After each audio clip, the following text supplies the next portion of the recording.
Alléluia. Le secret pour pouvoir être un victorieux. Amen. Comment être un victorieux dans le Seigneur, comment réaliser sa vie. Comme je l'ai toujours dit, dans le spirituel, il y a forcément des principes bibliques, des principes qu'il faut avoir, des connaissances. Quand tu as ces connaissances, quand tu as ces révélations, tu as la possibilité de pouvoir facilement réaliser ce dont tu dois réaliser. Amen. Mais sans une véritable connaissance de la vie spirituelle, sans une véritable connaissance de ce que tu dois savoir, tu peux facilement échouer. Amen. Donc ce soir, je sais que le Seigneur nous aidera à pouvoir réellement décortiquer certains principes. Il nous donnera de pouvoir atteindre les objectifs que Dieu s'est fixés avec nous. Amen. Et je veux qu'on soit véritablement attentif à cela. Amen. Qu'on soit réellement attentif à cela parce que Dieu nous bénira. Amen. Nous allons prendre nos Bibles dans le livre 1 Corinthiens le chapitre 14 à partir du verset 1er. 1 Corinthiens chapitre 14 à partir du verset 1er. 1 Corinthiens chapitre 14 verset 1. 1 Corinthiens le chapitre 14 à partir du verset 1er dit quoi? Recherchez la charité. Recherchez la charité. Aspirez aussi aux dons spirituels. Aspirez aussi aux dons spirituels. Mais surtout à celui de prophétie. Amen. Le premier point que je vais toucher en Jésus. Amen. Donc la Bible dit recherchez quoi? La charité. La charité et aspirer aux dons spirituels. Aspirons aux dons spirituels. Mais je veux qu'on touche d'abord le premier point de verset A. Dit quoi? Rechercher la charité. Bon, la charité, quand on parle de la charité, on veut parler de l'amour. Amen. La Bible dit rechercher l'amour. Amen. Et aspirer aux dons les meilleurs. Alléluia. J'ai compris qu'en réalité, en ce qui concerne l'amour, c'est pas une aspiration. Alléluia. On n'aspire pas à l'amour, mais on recherche l'amour. Alléluia. À quelqu'un me comprend? Amen. L'amour se recherche. Mais les dons s'aspirent. Ça veut dire les dons viennent. C'est déjà quelque chose qui est déjà en toi par l'Esprit de Dieu. Mais pour l'amour, il faut rechercher. Ça veut dire qu'en réalité, pour que tu puisses atteindre un certain amour, pour que tu puisses être dans ce que Dieu veut, dans le domaine de l'amour, tu dois rechercher. Amen. Quand on parle de rechercher, en réalité, c'est pas rechercher comme un objet. Mais on veut parler de rechercher spirituellement parlant. Par ton esprit, par ta pensée, par tout ce que tu fais. Donc en réalité, l'amour est quelque chose qu'on recherche, qu'il faut trouver. C'est comme, si je peux dire, quelque chose qui est caché. C'est comme un mystère. C'est comme quelque chose que tu dois déplier, quelque chose que tu dois trouver. Donc l'amour n'est pas quelque chose qui met un coup comme ça en toi. Tu dis, j'ai l'amour du Seigneur en moi. Non. Tu peux avoir l'amour du Seigneur en toi parce que c'est le Seigneur qui pose cela, le fondement réellement. Mais il y a un certain type d'amour que le Seigneur veut que tu aies. Et cet amour-là, le Seigneur dit pour l'avoir, il faut le rechercher. Il faut rechercher l'amour. Donc en réalité, quand on parle de rechercher l'amour, c'est qu'elle est cachée. Alors, nous savons que tout ce qui est caché, qui doit être révélé, fait partie de la parole du Seigneur. Au fait, je vais te dire en ce soir que la connaissance véritable de l'amour de Dieu se trouve dans sa révélation que tu reçois à travers la connaissance par l'Esprit de Dieu. Est-ce que quelqu'un me comprend? Qu'est-ce que je vais te dire? Je vais te dire que si tu veux avoir l'amour du Seigneur, pour avoir véritablement l'amour du Seigneur, il y a une manière de procéder, une manière de faire pour avoir l'amour. Donc l'amour n'est pas quelque chose qui vient un coup, mais ce sont des étapes. C'est une stratégie, si je peux m'exprimer ainsi, une manière de faire pour trouver véritablement l'amour que tu recherches dans le Seigneur.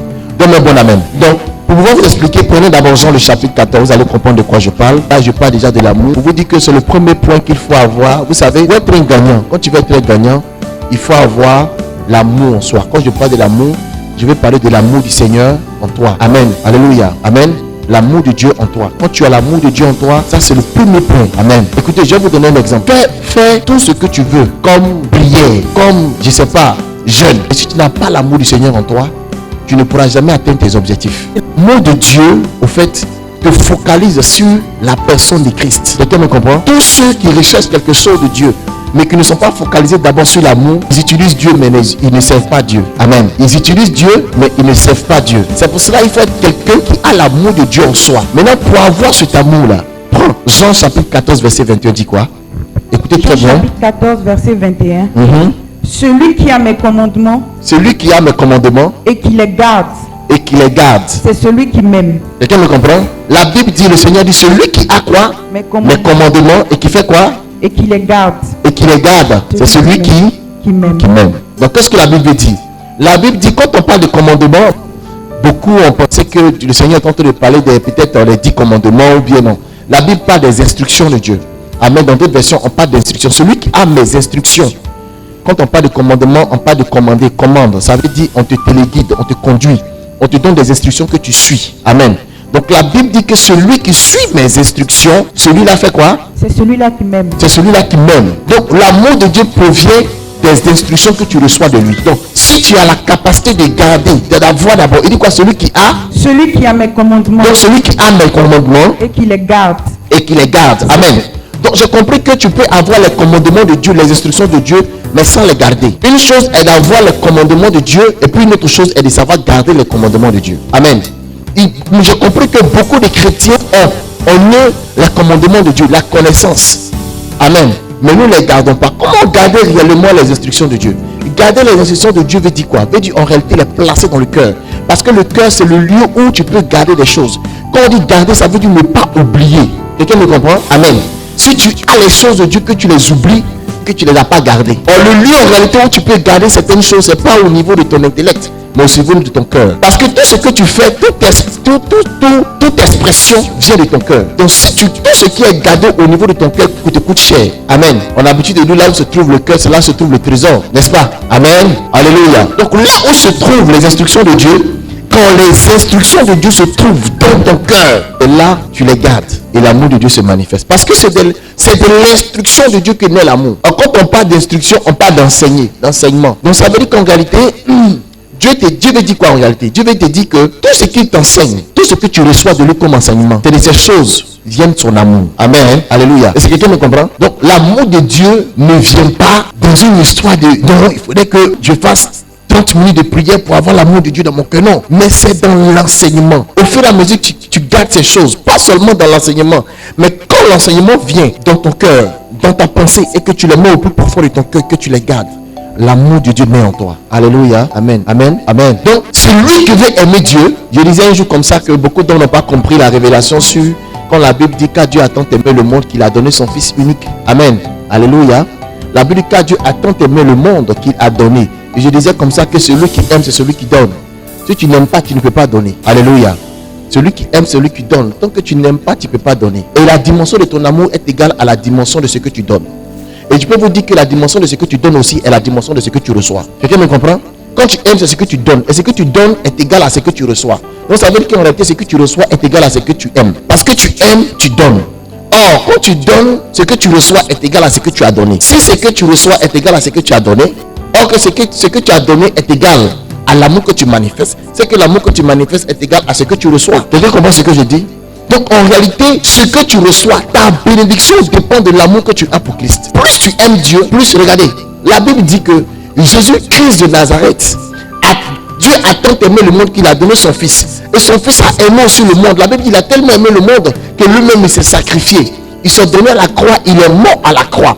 Et la Bible dit que quand il est mort à la croix, il a eu la mort la plus honteuse. La Bible dit qu'il a été délaissé par tout le monde. Le nom qui a été le plus, je peux dire, misérable. Mais après son sacrifice, la Bible dit que son nom a été élevé au-dessus de tout nom. Parce que ça a été le nom le plus abaissé, il a été le nom le plus élevé. Mais parce qu'il a aimé. En fait, je vais vous dire le problème des chrétiens aujourd'hui. Vous savez, je disais comme ça un jour à un ami que Dieu peut te bénir. Mais tu sais pourquoi Dieu ne va pas te bénir maintenant? Il ne va pas te bénir parce que souvent, la bénédiction sans amour détruit. Donc, tant que tu n'as pas atteint un certain niveau d'amour pour recevoir ce que Dieu va te donner, il ne pourra pas te donner. Amen. Je vais vous donner un exemple. Vous savez pourquoi il est difficile pour souvent nos soeurs de voir nos soeurs se marier? Je vais vous dire la révélation aujourd'hui. Pourquoi c'est difficile pour nos soeurs de se marier? Pas parce que si on ne peut pas leur donner le mariage. C'est difficile parce que beaucoup pensent que le mariage c'est le bonheur. Est-ce que tout le monde a cru? Non, quand je vais me marier, je serai dans le bonheur.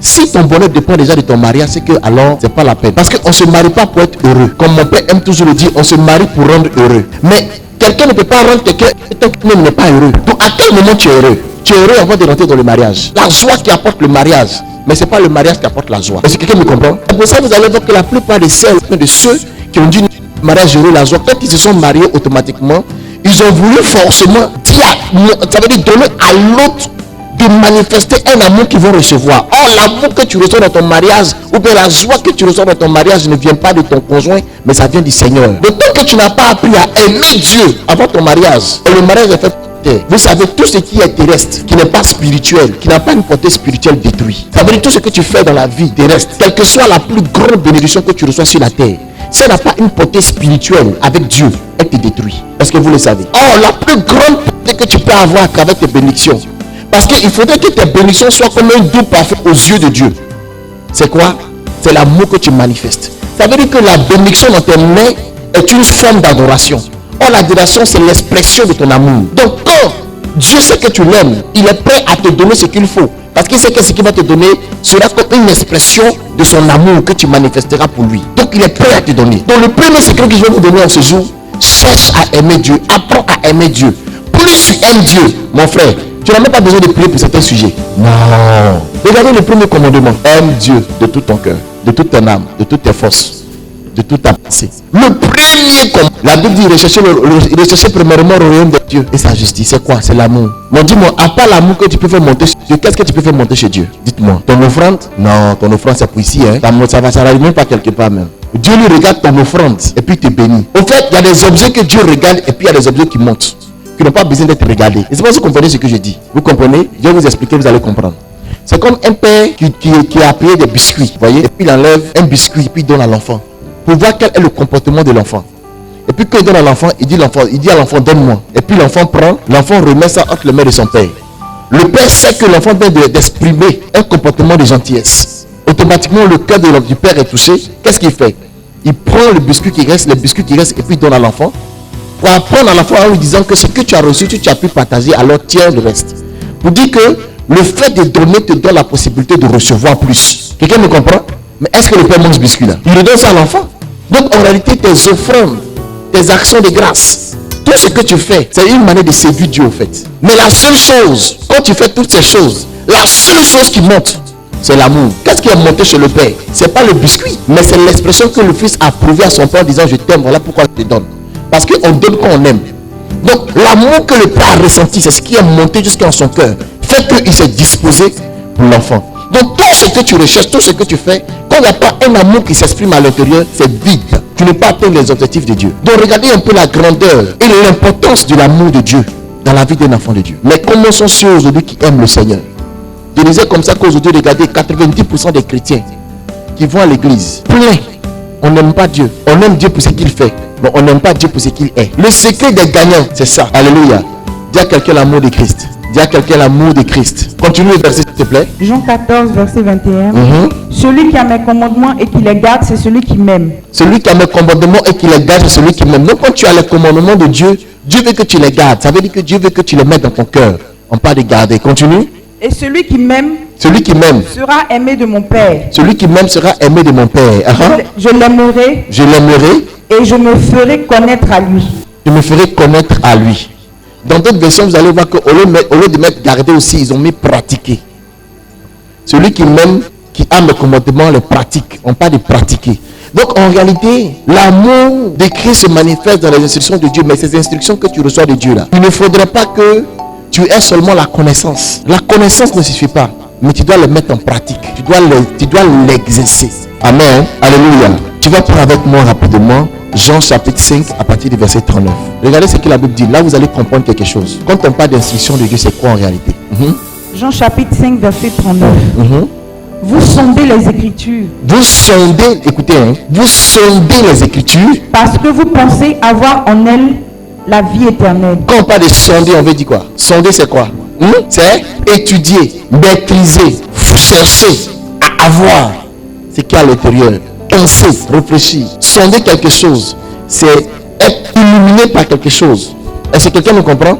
Donc il dit vous sondez les Écritures. Parce que vous pensez avoir en elle la vie éternelle. Donc il dit vous, écoutez bien ce que Jésus est en train de dire. Il dit vous sondez les Écritures. Parce que vous pensez avoir en elle la vie éternelle. Il dit on sonde quoi? Les Écritures, parce qu'on pense que dans les Écritures il y a quoi? Mais est-ce que ce qu'il a dit c'est faux? Est-ce que les Écritures ne viennent pas de la vie éternelle? Est-ce que dans les Écritures il n'y a pas la vie éternelle? Amen. Maintenant regardez ce que Jésus lui dit. Continue. Ce sont elles qui rendent témoignage de moi. Il dit ce sont elles qui rendent, il parle des Écritures, ce sont elles qui rendent témoignage de moi. Verset 40. Verset 40. Et vous ne voulez pas venir à moi pour avoir la vie. Bon, là, moi, ça m'a bouleversé. Il dit, vous sondez les Écritures parce que vous pensez qu'en elles se trouve la vie. Mais en réalité, les Écritures que vous lisez là, elles révèlent qui je suis. Mais je ne sais pas pourquoi vous ne voulez pas venir à moi. Donc, ça veut dire qu'il y a Ça veut dire qu'ils sondent les Écritures, mais en sondant les Écritures, ils n'arrivent pas à Jésus. Or, Jésus déclare que les Écritures transposent ou bien révèlent qui il est. Et ça, vous comprenez un peu ce que j'ai dit? Vous comprenez? Les Écritures révèlent qui est Jésus. Mais comment se fait-il qu'eux, ils lisent les Écritures, mais ils n'arrivent pas réellement à recevoir Christ? En réalité, on dira que celui qui lit les Écritures a la possibilité et a le devoir d'arriver à Jésus. Et c'est pas si quelqu'un comprend ce que je dis. Reprends le verset, ils vont mieux comprendre encore. Vous sondez les Écritures. Vous sondez les Écritures. Parce que vous pensez avoir en elles la vie éternelle. Oui, en elles se trouve la vie éternelle. Continue. Ce sont elles qui rendent témoignage de moi. Elles rendent témoignage de ce que je suis. Et vous ne voulez pas venir à moi pour avoir la vie. Donc ça veut dire que quand ils sont là, ils recherchent la vie éternelle. Mais c'est qu'elle vie éternelle, ils recherchent et puis ils n'arrivent pas à Jésus. Ça veut dire qu'en réalité, ils utilisent la parole de Dieu parce qu'elle révèle Christ pour leur propre gré, pour ce qu'ils veulent. Mais en réalité, ils ne sont pas les Écritures pour aller vers Jésus. Donc en réalité, les Écritures te permettent d'aller vers Jésus, mais pas pour t'enrichir, pas pour atteindre tes objectifs. Or aujourd'hui, regardez les chrétiens. La plupart des chrétiens, quand ils lisent la Bible, à qui ils pensent premier? À eux d'abord. Il faudrait que je lise la Bible pour moi, pour atteindre pour moi, pour voir pour moi, pour... Ça veut dire qu'on lit la Bible aujourd'hui, on recherche les choses spirituelles pour notre propre devoir, pour ce qu'on veut. Or, en réalité, là, le jeûne et la prière ne doit pas être une opportunité pour pouvoir régler tes problèmes. Parce qu'en réalité, tes problèmes sont déjà réglés à la croix. Mais la seule chose qui te manque pour régler tes problèmes, c'est la connaissance. Et la connaissance, c'est quoi? C'est l'amour de Christ. Donc, tu dois jeûner, tu dois prier pour avoir plus l'amour de Christ en toi. Pour que tu vois tes problèmes être réglés. Est-ce que quelqu'un voit un peu le secret? C'est pour ça que tu vas passer des années et des années à jeûner, à prier. Tu vas rien voir se réaliser dans ta vie. Parce que tu n'as pas compris. Il vous dit que la vie chrétienne est faite d'instructions et de principes. Donc que tu n'es pas rentré dans le principe véritable de Dieu, il y a certaines choses avec Dieu que tu ne pourras pas voir. Regardez, le gobelet est fait pour pouvoir boire de l'eau, n'est-ce pas? Le verre, il est fait pour qu'on puisse boire de l'eau. Il y a un objet que les enfants utilisent qu'on appelle, où les enfants font les déchets, comment on appelle ça? Le vase. Regardez par exemple le vase. Quelle que soit la beauté du vase, même si tu en veux au marché que tu viens de payer ça, on met de l'eau dedans, il faut boire, tu vas boire. Pourquoi? Parce que dans ta mentalité, tu sais que ça là, c'est pour faire pour autre chose. Quelqu'un me comprend? Donc la Bible là, elle est faite pour un objectif. C'est comme un vase. Elle est faite pour un objectif, c'est de révéler Christ. Mais si tu veux utiliser la Bible pour une autre chose, ça te détruit. Donc, quelle que soit la beauté du vase, mais elle est là pour un objectif. Regardez, quelle que soit la beauté du verre, tu sais que c'est pour boire de l'eau. Tu vas jamais aller mettre regard dedans, mais aller mettre photo dans le verre. Tu vas manger ça comment? Même si tu vois une femme même, elle vient de payer. On m'expliquait une histoire, il y a une femme qui était dans un car. Elle venait d'acheter des vases. Elle a acheté un vase et puis elle est montée dans le car. Elle voulait manger son attiqué, donc elle a pris l'attiqué, elle a mis dans le vase, elle a commencé à manger. Tous ceux qui passaient la regardaient. Elle dit non, on veut les fabriquer, ils n'ont pas encore utilisé. On dit mais comment c'est dans ça là même que tu peux manger? Elle dit non, on veut les fabriquer, on n'a même pas encore touché même. Elle dit oui, c'est vrai. Pourquoi? Parce que dans la pensée de l'homme, quand on dit vase, automatiquement on pense à déchets. Quand on dit verre, on pense à quoi? Donc toute action à laquelle tu penses automatiquement te renvoie à quelque chose. Quand tu prends la Bible, à quoi tu penses? Nous les chrétiens, quand on prend la Bible, on pense à quelque chose d'autre. Or, quand tu prends la Bible, la première réaction qui doit passer dans ton esprit, tu dois penser à Christ. Parce que vous savez, quand tu prends de la Genèse au Nouveau Testament, de la Genèse à l'Apocalypse, elle révèle réellement qui est Christ. La Genèse à Malachie révèle Christ avant la loi, et de Jean, non, la Genèse dans le livre de Jean, parce que Luc, Jean, Matthieu et Marc, les 4 évangiles ne font pas partie du Nouveau Testament, font partie de l'Ancien Testament. Parce que Jésus-Christ est mort après que Jean, Luc, Marc et Matthieu soient accomplis. Quelqu'un me comprend? Est-ce que quelqu'un comprend ce que je dis? Quelqu'un comprend ce que je te le dis? Le Nouveau Testament commence avec la grâce. Le Nouveau Testament commence avec la vie, avec qui? Après la mort de Christ. Quelqu'un me comprend? Amen. Donc, de la Genèse au livre de Jean, exprime Christ avant la loi. Demande qui est Christ. Et il dit, je suis venu pour accomplir, pour abolir. Donc quand tu prends la Bible, la première personne à qui tu dois penser, c'est à Jésus. C'est pour ça que quand tu penses à Jésus automatiquement, vous voyez, je disais comme ça le dimanche passé, je vais vous dire quelque chose. Pourquoi aujourd'hui les chrétiens ne reçoivent pas la révélation de la parole de Dieu? Vous savez pourquoi il y a tellement de trucs dans l'église. T'as dit je suis de telle assemblée, t'as dit de tel ici, t'as dit, je dis, ça c'est la mentalité des enfants. Vous savez pourquoi? Parce qu'on n'est pas autour de Jésus. On est autour des écrits, mais on n'est pas autour de celui qui fait les écrits. Parce qu'il ne faut pas comprendre, la Bible dit qu'il y a un seul esprit, mais il y a divers dons. Mais je ne veux pas comprendre que le seul esprit peut avoir diverses doctrines. Tu comprends ce que je dis? Moi je crois que l'esprit a une seule doctrine. Mais ce qui nous manque en réalité, c'est que c'est parce que nous sommes focalisés sur les écrits, plutôt que d'être focalisés sur ce que l'écrit nous dit. Parce que l'écrit en réalité, les écrits là, Ce sont des paroles révélées. Décortique ce qu'il y a à l'intérieur. Mais nous avons pris les écrits. Et c'est de ça que Jésus parle. Retourne dans Jean, ce qu'on lisait tout à l'heure là. Jean chapitre 14, verset 21. Continue. Jean chapitre 14, verset 21. Oui, à partir du verset 22. Verset 22. Mhm. Jude, non pas l'Iscariote, on parle pas Judas Iscariote. lui dit, Seigneur, d'où vient que tu te feras connaître à nous et non au monde? Continue. Verset 23. Verset 23. Jésus lui répondit, si quelqu'un m'aime, il gardera ma parole. Et mon Père l'aimera. Nous viendrons à lui. Et nous ferons notre demeure chez lui. Verset 24. Écoutez très bien. Celui qui ne m'aime pas, ne garde point mes paroles. Et la parole que vous entendez n'est pas de moi. Donc il parle de la parole, il parle de la connaissance, il parle de l'instruction. Vous comprenez un peu ce dont Jésus est en train de parler? Continue. La parole que vous entendez n'est pas de moi, mais du Père qui m'a envoyé. Continue. Verset 25. Je vous ai dit ces choses pendant que je demeure avec vous. Pendant que je demeure avec vous, il est en train de l'enseigner ces choses qu'il est en train de dire. Amen. Sur la parole, sur ce qu'il est, sur les instructions qu'ils doivent recevoir. Continue. Verset 26. Verset 26. Mais le consolateur, Mais le Saint-Esprit, l'Esprit Saint, que le Père enverra en mon nom, vous enseignera toutes choses. Et vous rappellera tout ce que je vous ai dit. Regardez quelque chose. Donc en réalité, Jésus est en train d'enseigner à ses disciples pour leur dire réellement comment aimer Dieu. Il faut avoir les instructions. Maintenant, il dit, écoutez-moi très bien, il dit que moi je m'en vais vers le Père, je ne serai plus avec vous. Mais quand le consolateur viendra, le Saint-Esprit, il vous conduira dans toute la vérité. Il va venir vous instruire dans ce que je suis en train de vous dire. Il va vous répéter ce que j'ai dit. Il va vous enseigner encore des choses. Amen. Et je disais comme ça la fois dernière que quand vous remarquez que vous allez voir que le Saint-Esprit est venu pour une personne. Il est venu pour présenter Jésus. Amen. Donc quand l'Esprit vient, il veut pour présenter la personne de Jésus. Alléluia. Amen. Amen. Maintenant, il dit il viendra. Donc en réalité, quand l'Esprit de Dieu vient, quand tu utilises la parole de Dieu, il faudrait que l'Esprit de Dieu t'éclaire. Ça veut dire que quand l'Esprit vient là, il ne vient pas pour t'éclairer sur les écrits, mais il vient pour te révéler comment Jésus se trouve dans les écrits. Parce qu'il est venu pour révéler Jésus. Donc si tu lis la Bible, que tu lis pas, tu lis la Bible et que tu ne lis pas pour trouver la personne de Christ, l'Esprit de Dieu ne pourra pas travailler. Quelqu'un me comprend? C'est comme un professeur de maths. Il est venu pour faire un cours de mathématiques. Il rentre en salle, il prend sa clé, il va au tableau et puis il est prêt à écrire peut-être X plus Y est égal à Z. Équation.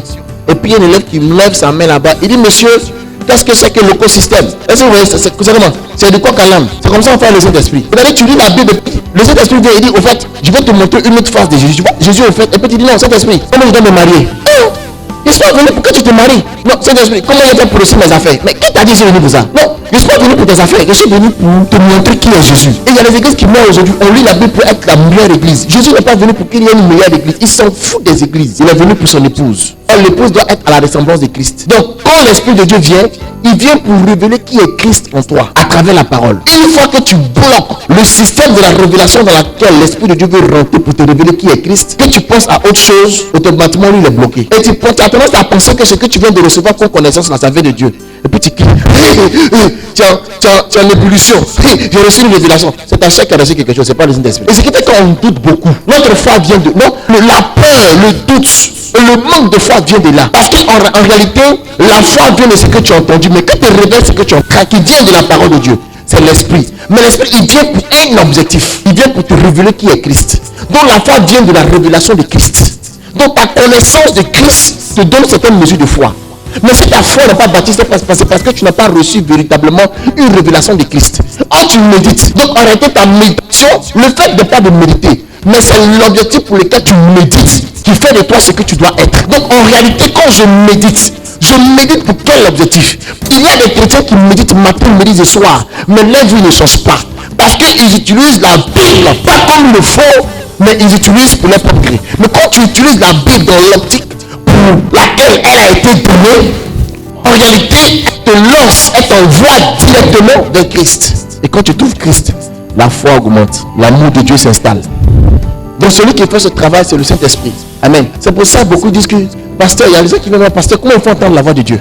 Mais tu ne peux pas entendre la voix de Dieu parce que tu n'es pas encore dans le canevas. Jésus dit quoi? Il dit, je suis le chemin, la vérité et la vie. Je vous ai dit, c'est comme un cheminement. Pour rentrer d'abord dans le chemin. Mais est-ce que tu es déjà même dans le chemin? Ou tu vas trouver la vie, la vérité, afin que la vie se manifeste. Mais tu n'es même pas encore dans le chemin. Or, celui qui te lance dans le chemin, c'est le Saint-Esprit. Mais quand le Saint-Esprit veut te lancer dans le chemin, pour aller à droite, qui est le bon chemin, toi tu vas à gauche. Parce que au niveau du rond-point là, au niveau du carrefour là, c'est la Bible qui est là. Le rond-point c'est la Bible. Quand tu arrives, la Bible, elle explique plusieurs directions. C'est comme une tige à plusieurs branches. Quelle est la direction que tu vas prendre? Mais tu dois te laisser conduire par l'esprit. Mais quand l'esprit dit va à droite, qui est la bonne voie, tu dis non. Quand je regarde à droite là, ça ne m'arrange pas. Au fait, je vais là à gauche, parce qu'à gauche là, quand je regarde là, je vois qu'il y a quelque chose de bon vers la fin là-bas. Je vois un peu, Seigneur, c'est ça que je vais prendre. Parce que là-bas, il y a des bonnes choses. Et puis tu t'en vas à gauche, tu te perds. Oh, à droite. Vous savez quoi? La Bible dit que Jésus-Christ de Nazareth n'avait rien pour nous plaire. Il ne ressemblait à rien. Donc, souvent, on les esprits t'envoient là, il n'y a rien là-bas. Quand tu regardes la tisse, c'est comme s'il n'y a rien au fait. Parce que Jésus ne ressemble à rien. Mais à la fin, il ressemble à quelque chose. Voilà pourquoi il dit la fin d'une chose vaut mieux que son commencement. Or, nous, c'est le commencement qu'on veut toujours. La parole te dit, fais ça. Quand tu vois là, c'est bizarre. Ça ne ressemble à rien. Mais sa terminaison change ta vie. Est-ce que quelqu'un comprend ce que je dis? Il dit, donc souvent quand Dieu fait ces choses là, c'est bizarre. Tu dis, mais ça ressemble à quoi? C'est quoi ça là? Tu vois, c'est bizarre même quoi. Et puis tu vois, quand c'est tellement bizarre que ça casse ton raisonnement logique humain. Et si tu n'es pas, c'est pour ça que souvent Dieu te met souvent dans la solitude. Vous savez pourquoi Dieu crée ça? Dieu te met souvent dans la solitude. Parce que où il veut te faire passer là, si tu es accompagné de quelqu'un, va te détruire. Il va te donner une autre pensée qui n'est pas la pensée de Dieu. Parce que ce que Dieu fait avec toi, c'est tellement bizarre que ça casse le moral. Souvent tu es là, mais tu vois la situation, tu vas, ta camarade dit, mon frère, ma soeur, ça là, faut laisser ça, toi aussi. Quand tu es sûr que ça, Dieu est bon, il y a rien, ça y est. Ça, Dieu n'est pas dedans.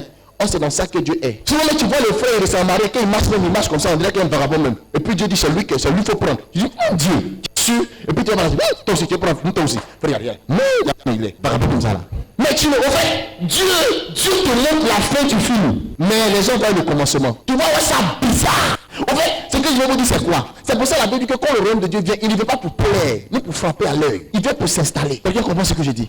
Donc souvent, quand la parole de Dieu veut te conduire là, écoute, ne suis pas la parole de Dieu parce que tu veux suivre la parole de Dieu selon tes besoins.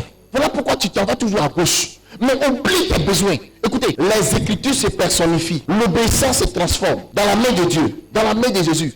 Tout ce qui ne peut exister existe. Même ce qui est sale peut être transformé en de l'eau. Donc en réalité, quand Dieu dit tu dois suivre sa parole, quand tu vois sa parole, que tu suis à ce que tu as dit jusqu'à là où il est automatiquement, ça veut dire ce que tu es déjà transformé. Tu es transformé en une nouvelle créature, en une nouvelle personnalité. Je vous dis toujours que la bénédiction que vous attendez de Dieu ne viendra pas tant que vous n'avez pas été transformé. C'est la transformation qui fait la bénédiction, mais ce n'est pas la bénédiction qui fait la transformation. Beaucoup de chrétiens veulent être bénis avant d'être transformés. Écoutez, Jésus est Dieu. Avant qu'il ne vienne sur la terre, il était assis à la paix. Mais quand il est venu sur la terre, qu'est-ce qu'il a fait? Il s'est transformé en homme pour mourir à la croix. Pour que nous soyons des dieux. Donne un bon amen. Donc il faut comprendre ces choses. Écoutez, quelqu'un qui n'a jamais passé un permis de conduire, qui ne sait pas conduire, qui prie pour avoir une voiture, quand il aura la voiture, qu'est-ce qui va se passer? Il fera un accident. Donc une bénédiction sans une instruction détruit. C'est ce qui fait que les chrétiens ont des problèmes. Amen. Dans le principe. Vous savez, avec Dieu, tout ce que tu veux avoir avec le Seigneur, quand ça vient de sa main, c'est bon. On va voir le deuxième point. Vous allez comprendre ce dont je suis en train de parler. Tu vas lire rapidement. Colossiens le chapitre 3 à partir du verset 1. Mais je vais vous raconter une histoire avant qu'on lise Corinthiens le chapitre 3 verset 1. Regardez-moi très bien s'il vous plaît.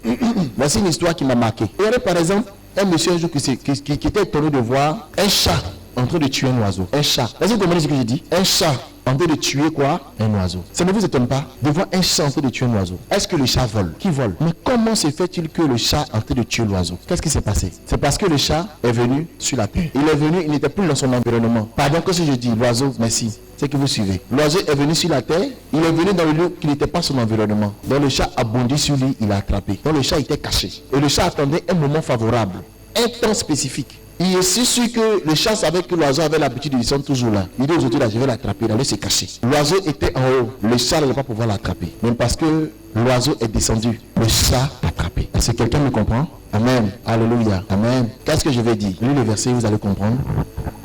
Colossiens chapitre 3 à partir du verset 1. Colossiens chapitre 3 verset 1. Si donc, il dit si donc, vous êtes ressuscité avec Christ. Vous êtes ressuscité avec Christ. Cherchez les choses d'en haut. Il dit fait quoi? Cherchez les choses d'en haut. Cherchez les choses d'en haut. Pourquoi? Continue. Christ est assis à la droite de Dieu. Christ est assis à la droite de Dieu. Verset 2. Affectionnez-vous aux choses d'en haut. Affectionnez-vous aux choses d'en haut. Et non à celles qui sont sur la terre. Et non à celles qui sont sur la terre. Verset 3. Car vous êtes morts. car vous êtes morts. Et votre vie est cachée avec Christ en Dieu. On est mort où? La Bible dit, on doit s'affectionner des choses en haut et non des choses qui sont sur la terre. Car nous sommes morts. Mais on est mort où? Si on parle de la mort, c'est qu'il y a la vie. Vous comprenez? Il dit, on est mort, lui, à partir de on est mort là. Car vous êtes morts et votre vie est cachée avec Christ. Maintenant, il dit, votre vie est cachée. Écoutez-moi très bien, je veux que vous me suivez. Votre vie est cachée en qui? En Christ. Avec Christ, où ça? En Dieu. Christ est où? Il est en haut. Or, on dit en haut se trouve notre vie. On la Bible aussi dit que nous sommes morts. Donc notre mort se trouve où ça? Sur la terre. Donc la Bible dit chaque fois que tu chercheras les choses qui appartiennent à la terre, ça te conduira à la mort. Mais chaque fois que tu chercheras les choses d'en haut, ça te conduira à la vie. Donc c'est pour cela que l'oiseau est mort. L'oiseau en réalité c'est le chrétien. Chaque fois que le chrétien s'identifie à la terre, il croise la mort. Mais chaque fois que le chrétien s'identifie au royaume des cieux, ça le conduit à la vie. Le deuxième secret, c'est que pour avoir la victoire et pour être un gagnant dans toutes choses, il faut t'affectionner des choses d'en haut. Et nous affectionnons tellement des choses de la terre. Nous nous affectionnons tellement des choses de la terre, des désirs de la terre, que souvent, nous n'arrivons pas réellement à nous affectionner des choses d'en haut. Nous oublions ce qui est la chose la plus essentielle qui vient d'en haut. Je lisais tout à l'heure le verset qui disait que la Bible dit chercher premièrement le royaume des cieux et sa justice. Chaque fois que tu cherches ce qui est en bas, tu croises la mort. Parce que pourquoi? Parce que ce qui est en bas est déjà mort, mais ce qui est en haut est vivant. Quelqu'un me comprend? Donc en réalité, toi-même tu es mort, mais tu vis en Jésus. Donc c'est Jésus qui te donne la vie sur la terre. Quelqu'un me comprend? Donc en réalité, on te t'affectionne des choses en haut, pas parce que ce qui est sur la terre ne t'intéresse pas. Ce qui est sur la terre t'intéresse, mais il faut d'abord aller en haut, afin de prendre ce qui ressemble à ce qui est sur la terre pour venir donner vie à ce qui est mort. Je ne sais pas si vous comprenez ce que je dis. C'est pour ça que vous allez voir que lorsque Jacob était couché, il dit, qu'est-ce qu'il a vu? Une échelle qui était dressée du bas vers le haut. Qui était dressée, une échelle qui montait, pardon. Et qu'est-ce qu'il dit? Il dit, je vois les anges qui faisaient quoi? Qui montaient et qui descendaient. Donc en réalité, il y a des anges qui sont sur la terre, qui sont prêts à monter. En fait, ils sont là pour faire monter certaines choses de nous, dans le spirituel, et de revenir rendre la vie à ce qui est sur la terre. Tu comprends ce que je dis? Alléluia. Amen. Donc, quand tu es un enfant de Dieu, par exemple, ma fille, donne-moi ton sac. Ce sac est un objet qui est sur la terre, un objet terrestre. Quand je vois le sac, j'aime le sac me plaît. Amen. Alléluia. Mais si je prends ce sac avec mon corps physique, il me conduira à la mort. Donc qu'est-ce que je fais? Je rentre dans le spirituel, parce que le sac, tout ce qui est physique est d'abord spirituel. Donc le sac physique que vous voyez là, il a une portée spirituelle. Donc en rentrant dans le spirituel, je touche la portée spirituelle du sac. Donc quand je viens avec la portée spirituelle du sac. Et en touchant le sac, elle reprend vie et elle me conduit à la vie au lieu de me conduire à la mort. C'est pour ça que la Bible dit rechercher les choses d'en haut. Les gens pensent que c'est quand tu vas mourir, tu vas au ciel d'abord. Non, c'est pas ça seulement. Même en étant vivant, tu dois aspirer aux choses d'en haut. Donc tout ce que tu veux sur la terre, tu dois d'abord rentrer dans le spirituel. Qu'est-ce que je veux te dire? Tu dois être un homme spirituel. Tu dois aller d'abord dans les cieux. Tu veux te marier. Rentre d'abord dans le royaume des cieux. C'est que tu m'arranges la foi et élever ça dedans d'abord. C'est pour ça que tout ce que tu as, tu dois d'abord rendre la chose spirituelle. Donc tu dois rechercher la portée spirituelle de la chose. Tu dois rechercher à prendre la chose dans le domaine spirituel. Quand tu prends la chose dans le spirituel, attends, lis Jean chapitre 8 à partir du verset 23. Jean chapitre 8 verset 23. Vous allez comprendre un peu ce dont je suis en train de parler ce soir. Jean chapitre 8 verset 23. Et il leur dit, vous êtes d'en bas, moi je suis d'en haut. Qui parle? C'est Jésus. Il dit, non, Jésus souvent quand il parle, ça fait mal de... Il parle à les gens, puis il dit, vous êtes d'en bas. Moi je suis d'en haut. Moi je suis d'en haut. Vous êtes de ce monde. Vous êtes de ce monde. Moi, je ne suis pas de ce monde. Je ne suis pas de ce monde. Verset 24. Arrête-toi là. Amen. Jésus regarde les gars et puis il dit, moi, je suis d'en haut. Vous êtes ici. C'est pour ça que tout ce que je dis, vous ne comprenez pas. Quelqu'un me comprend? Il dit, vous êtes de ce monde. Moi, je ne suis pas de ce monde. Or, il est en chair et puis il est en train de leur parler. Il est sur la terre et puis il est en train de leur parler. Alléluia. Amen. Mais en réalité, qu'est-ce que Jésus veut dire? Il veut dire tout ce qui m'influence ne vient pas de la terre. Vous savez, je vais vous donner une révélation. L'influence que tu as de ta vie vient de tes sentiments et de tes affections. Vous voyez comment ce qu'il vient de dire? L'influence que tu reçois vient de tes sentiments et de tes affections.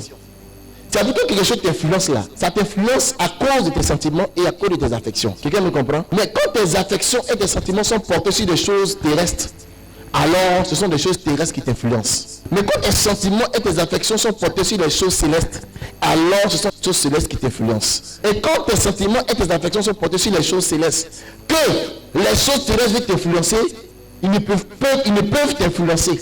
Parce qu'en réalité, il n'y a aucun sentiment, il n'y a aucune chose qui peut les attirer. Il n'y a rien au fait. Bon, écoutez, regardez par exemple, un jeune que tu n'aimes pas. Bon, ça veut dire que tu n'es pas amoureux de lui. Quel que soit son sapement, comme on aime le dire dans notre jargon ivoirien, quand tu le vois, ça te fait quelque chose. Même s'il a porté la dernière paire qui vient de sortir hier soir à 23h, pile, il porte ça coûte 3 500 000 francs. Avec le dernier costume qui est en peau de chameau. Et puis il a mis le dernier parfum qui coûte 2 millions. Et puis il passe à côté de toi. Et puis ça rentre dans tes narines. Tu vas dire, ah, je l'aime. Tu vas faire ça. Il va te dire quelque chose. Pourquoi? Parce que tu n'as pas de sentiments. Tu viens de comprendre? Alléluia. C'est la même chose. Quand tu as un sentiment et des affections pour les choses du monde, les choses du monde vont t'influencer. Quelqu'un me comprend? Alléluia. Mais quand tu as les affections pour les choses d'en haut, quand les choses du monde veulent t'influencer, elles n'arrivent pas à t'influencer. Parce qu'en réalité, il n'y a rien. Regardez le démon. Quand Jésus est arrivé dans le cimetière de Gadara, quand le fou de Gadara sortit, qu'est-ce qu'il a dit? Il dit, qu'est-ce que tu es venu faire ici? Entre toi et moi, il n'y a pas de camaraderie. Il n'y a rien entre toi et moi. Il n'y a rien. Tu es venu encore pour me perturber. Pourquoi? Parce qu'il savait d'où Jésus venait. Ça veut dire, il y a des enfants qui rentrent dans ta famille, quand tu arrives quelque part, il y a des démons qui te voient, ils disent, mais lui là, il n'y a pas, en fait, il n'y a rien pour nous, quoi. Donc, on ne peut pas le toucher, au fait. Parce que quand on le touche, on le touche pas, ça ne fait rien. Mais quand on te touche un peu, petit cri, tu pleures, on dit, ah, lui, on peut le toucher quelque part. Venez, on va s'occuper de lui. Amen. Je ne dis pas de ne pas désirer les bonnes choses. Pas ça. Mais il faudrait que tes désirs et tes sentiments soient focalisés sur ce qui vient d'en haut. On veut les bonnes choses. Mais recherchons premièrement le royaume des cieux. Quelqu'un me comprend? Amen. Donc voici les deux secrets que je vais vous donner ce soir. En ce qui concerne l'amour, en ce qui concerne quoi? Les choses d'en haut. Soyez des hommes spirituels. C'est tout. Il n'y a rien d'autre. Soyez bon. Amen. Amen. Alléluia.